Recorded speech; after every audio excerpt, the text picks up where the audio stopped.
महात्मा बुद्ध की इन कथाओं में छिपा है जीवन का रहस्य। महात्मा बुद्ध ने अपने उपदेशों में जिंदगी को सही तरीके से जीने के मार्ग बताए हैं। आइए आज उनके द्वारा कही दो कथाओं को पढ़कर जाने जीवन का रहस्य। मृत्यु को समझना एक जटिल विषय है।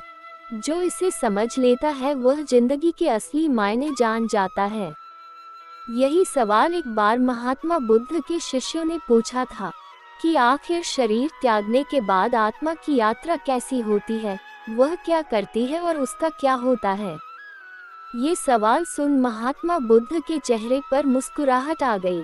महात्मा बुद्ध ने बड़ी ही शालीनता के साथ अपने शिष्य से पूछा, पहले तुम मुझे ये बताओ कि अगर कोई तीर सीधे आकर तुम्हारे हाथ पर लगता है तो तुम सबसे पहले उस तीर को निकालोगे या ये देखोगे कि वह तीर किस दिशा से आया है।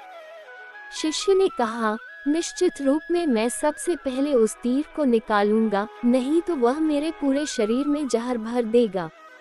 इस जवाब को सुनते ही महात्मा बुद्ध ने कहा, बिल्कुल सही। मनुष्य को अपने मौजूदा जीवन की समस्याओं को सुलझाने में अपना समय और मेहनत झोंकनी चाहिए, ना कि ये सोचने में कि अगले जन्म में क्या होगा। महात्मा बुद्ध कभी भी पुनर्जन्म या आने वाले जन्म को लेकर चिंतित नहीं रहते थे।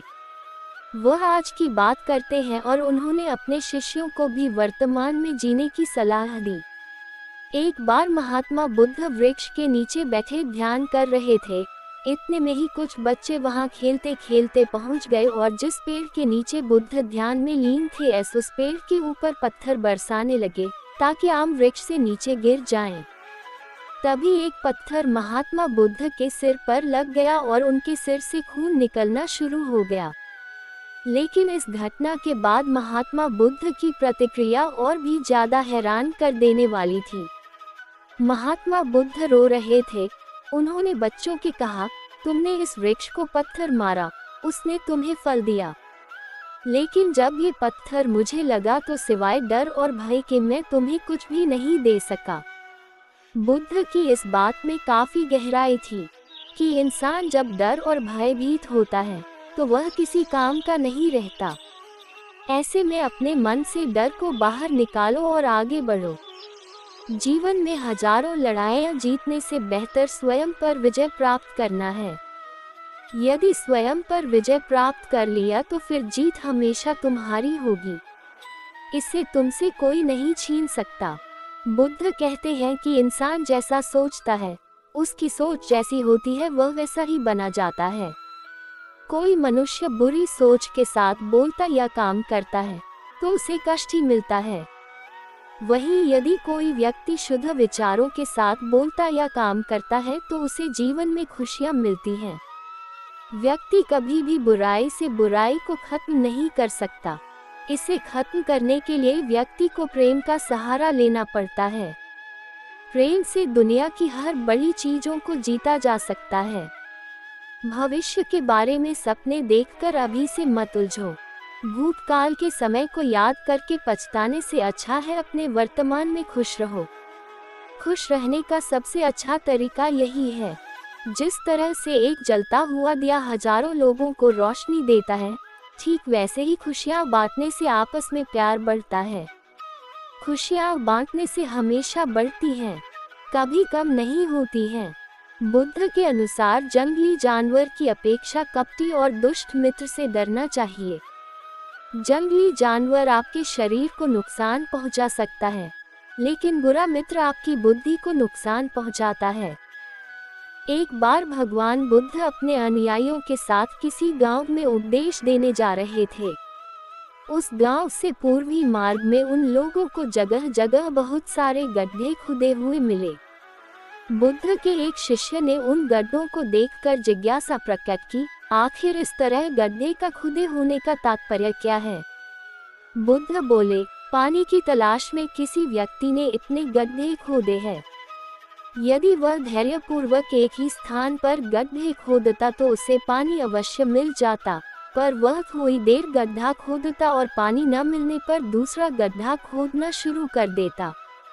व्यक्ति को परिश्रम करने के साथ धैर्य भी रखना चाहिए। एक बार भगवान बुद्ध भिक्षा के लिए एक किसान के यहाँ पहुँचे।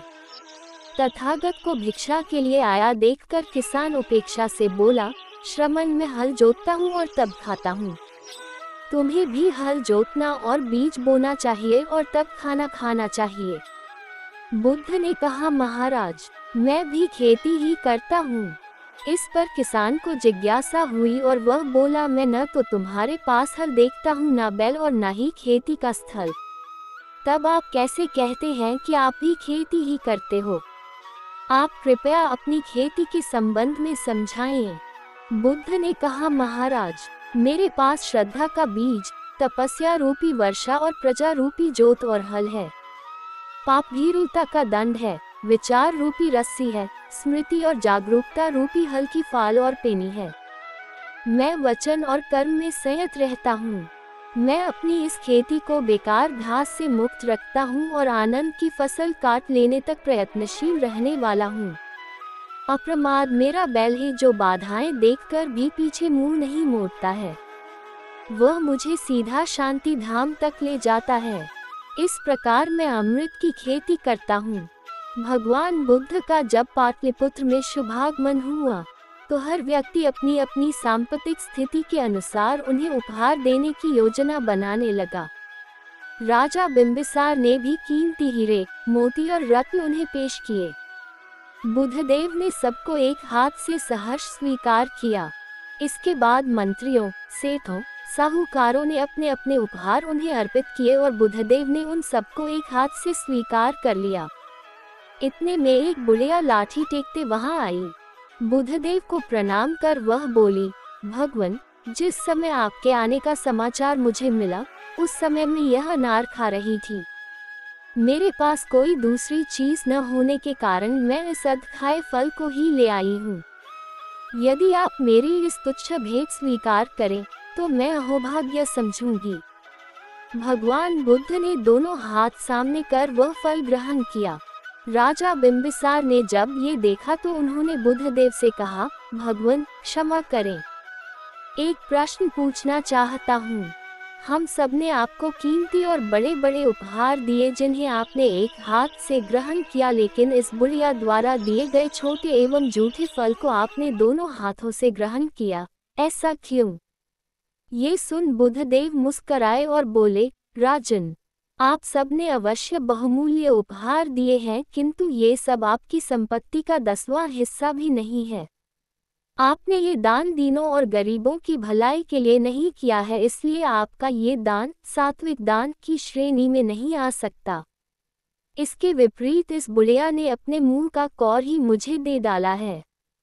भले ही यह बुढ़िया निर्धन है, लेकिन इसे संपत्ति की कोई लालसा नहीं है। यही कारण है कि इसका दान मैंने खुले हृदय से दोनों हाथों से स्वीकार किया है।